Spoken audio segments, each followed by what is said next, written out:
Hi, this is Professor Krishna and Sharma, and I'm going to talk about the functional 3D manual therapy concept known as kinetic manual therapy. Let me minimize myself so that you can have a better look of the slides and we can go through it together.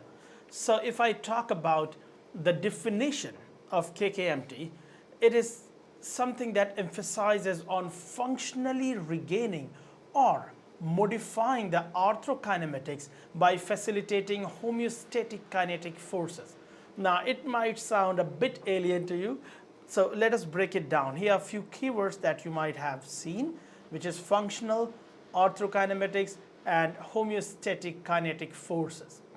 You see, the functional approach means whatever we do, everything links to the functionality of the person so that the person can become functional. That's our entire objective of KKMT. Second keyword is arthrokinematics, means here we focus a lot on the movements inside the joint. And the homeostatic kinetic forces means the forces that keep our joints aligned during the static period or while we move. But how did this journey start? We need to understand it. So we started discovering potholes in manual therapy, as you can see on the screen. The first pothole was most of the manual therapy techniques were biological. When we talk about biopsychosocial approach, which also supports the worldwide practices, the manual therapy, most of the manual therapy concepts had stuck and are still stuck on the biological approach. So we felt we need to combine biopsychosocial approach. Another issue was pain as input from periphery. Most of the manual therapy techniques treat the pain as if it is coming from the periphery. But you see, pain doesn't mean damage, or damage might not lead to immediate pain. For example, you can see on your screen, these are the wrestlers, these are the fighters, and you see they are injured, still they are motivated. At this point of time, they may not be even feeling the pain. And I'm sure it might have happened with you too, that you are fighting with somebody or you are playing and you suddenly fall down and you hit your head, you start bleeding and you don't even realize it until you see the blood, right? So pain is not necessarily input from periphery. Another issue was one or two dimensional movement. See, in real life, we don't move in 2D, right? We move in 3D. Our entire motion is three-dimensional. But majority of the manual therapy techniques either have one-dimensional or two-dimensional motion. Another issue was nocibic terminologies. There were a lot of issues with the terminologies and patient communication. As you remember the Hippocratic Oath, it says first do no harm, and that's where most of us fail. We start talking about terminologies that actually scare people. For example, we say someone has got slip disc. Now there's nothing that slips in the slip disc, but when you tell this to the patient becomes conscious, patient becomes anxious, and patient starts getting catastrophobia, patient start having kinosophobia, patient stops moving or reduces the motion. So we avoid this catastrophobia because we realize this was also a pothole. Another issue is overdiagnosis of posture. You see, body is meant to move, right? If we were so soft, we would have been wiped off the face of the earth long back. Can you imagine how many fights we have fought and our ancestors have fought? So the posture and all these things, these nuances, this most of the time make no sense, right?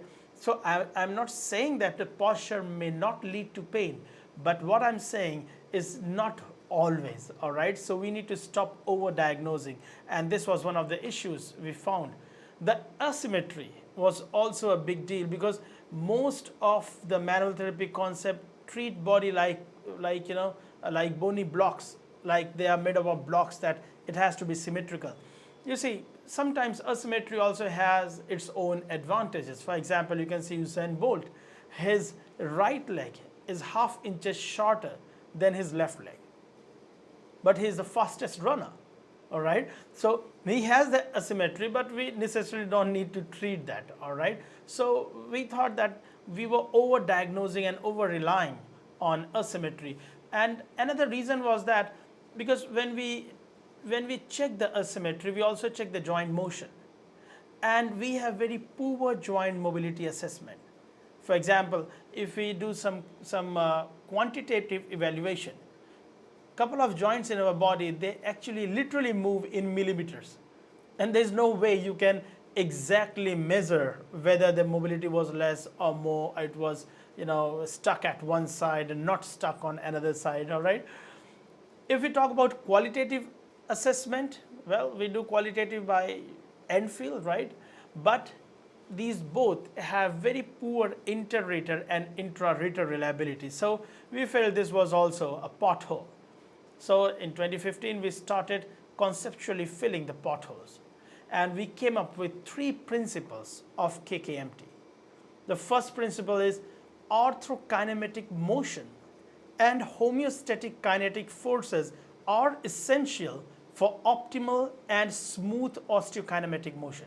Osteokinematic motion means what we see, like if I raise my arm, you call it flexion, extension, etc. This is osteokinematic motion. But what decides the quality of this? What decides that the motion is smooth and optimal? It's actually the motion inside the joint, the rolling, the spinning, the gliding, etc. So this orthokinematic motion, the motion inside the joint is important, and also homeostatic kinetic forces are important. What are these? These forces come from the muscles, from the ligament, from the capsules, from all the periarticular tissues, because these are the ones that keep our joint in the position. So if I move my arm or if I flick my arm, my joint, I'm sure that my joint comes back to the same position. Why does it happen? Because of the homeostatic kinetic forces inside our joint. The second principle is that the homeostatic kinetics of a joint is crucial for maintaining both static and dynamic alignment. So whether I'm sitting still or I move my arm or my body, these homeostatic kinetic forces, which are very crucial to ensure that my joint actually maintains its position, its optimal position.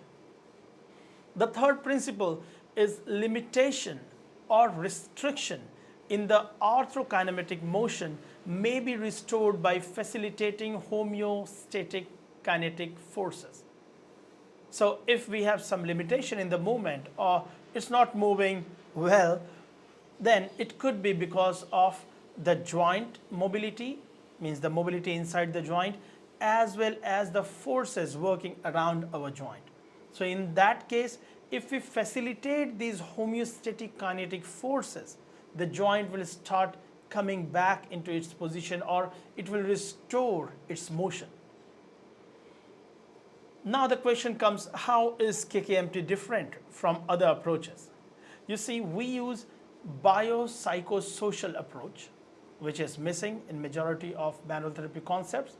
We use functional 3D osteokinematics and orthokinematics, which is still missing in most of them. One thing we do that almost no manual therapy concept is doing is we use a lot of muscle memory and neuroplasticity concepts to ensure that we have optimal homeostatic kinetic forces. So we use these concepts and we integrate them in the manual therapy. Also, we use a concept called progressive habituation. You will learn about it when you learn KKMT in detail. We also avoid catastrophobia by avoiding the nocibic terminologies. So we work a lot on the patient communication also. And finally, we don't treat the body as it is made up of blocks. So no asymmetry, etc., etc. Right? We totally focus on the 3-dimensional functional motions. And there are many techniques that we have developed. For example, joint gapping is a new technique we have developed for joint distraction. We have motion facilitation techniques, which is very new, and it really works like magic. Means you apply the facilitation techniques and the joint really opens up. The range of motion increases immediately. We have rolling facilitation, which was not done yet. I mean, no manual therapy works on rolling. They all work on the gliding, right? But our joint has gliding and rolling, both the motions we have. But we never focused on rolling. So in this technique, we developed the rolling facilitation technique so that we can also enhance rolling, not only gliding. But we don't forget the glides. We have 3D glides, and we have 5 categories, 5 types of 3D glides. We have passive 3D glides. We have 3D glides with active motion. We have resistive 3D glide. We have 3D glide with autogenic inhibition, and we have 3D glides with reciprocal inhibition. And KKMT is not just set of techniques.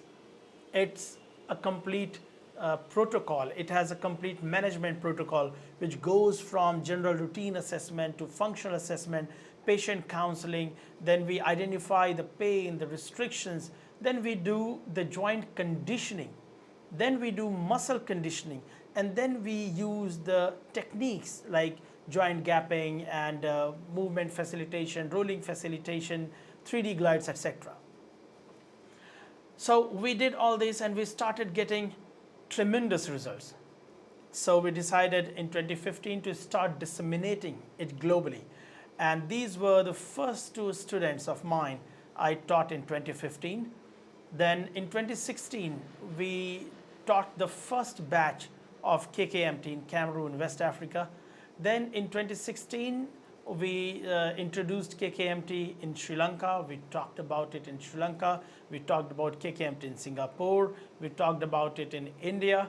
We talked about it in Malaysia, in Ukraine, in Qatar, in Uganda. Even we used it with the national cricket team of Uganda. And we also started a KKMT center in Douala in Cameroon, and we also introduced KKMT in Georgia. So we started disseminating. We were also featured on a very prestigious physiotherapy magazine, which is called Physio Times. Apart from that, we have also released books on KKMT, and we have 3 books so far, and this is the latest book that you can see on your screen as of now. This is 3D manual therapy techniques, and there are many faculties and students who have done researches on KKMT, and these are few of the universities from where the students or faculties have done the research, like Spienza Università di Roma, which is in Italy, Università di Roma Tor Vergata in Italy, Université de Chang in Cameroon, St. Louis University, Cameroon, Parul University, India, and KLE University, India. And these all people have also published the researches, the thesis. It is also listed in the registry of WHO, on Cochrane Library, on ICMR, etc. So far, we have become the first complete school of thought in manual therapy developed by an Indian. We are the first Indian manual therapy concept that is included in national physiotherapy curriculum, because it is included in the physiotherapy curriculum in Cameroon, in a university, and also the curriculum designed by the Ministry of Public Health and Ministry of Higher Education. Also, we are the first Indian manual therapy concept which is introduced offline in 9 countries and online to the students from 110 plus countries. And it has proved its efficacy in RCTs by faculties and scholars from multiple universities. And as it's very famous saying, "Nonus gigantum humeris incidentus," means it's only by sitting or standing on the shoulder of the giants that I could see far. So I would like to really thank all the previous manual therapy concept developers, because it was not possible without their discoveries, because all we did, we stepped one step ahead, but we didn't start from the zero. So we are thankful that all these manual therapy pioneers were there to enlighten us. And right now we are inviting partial PhD sponsorship, where we are sponsoring 30% of the PhD fee if anyone wants to do PhD in KKMT. And to do that, you can scan the QR code on your screen, fill the form, and our team will get back to you if you qualify. Apart from that, if you want to learn KKMT, you can learn it online or you can also learn it offline. And you can see on your screen, it is Physio Needs Academy that's running the courses in India. And this is the contact number you can use to get in touch with them. Let me also add the country code. So you can get in touch and contact them if you want to learn. So it was wonderful interacting with you all, and I hope we will work together to make KKMT better and better through researches. All right, thank you so much.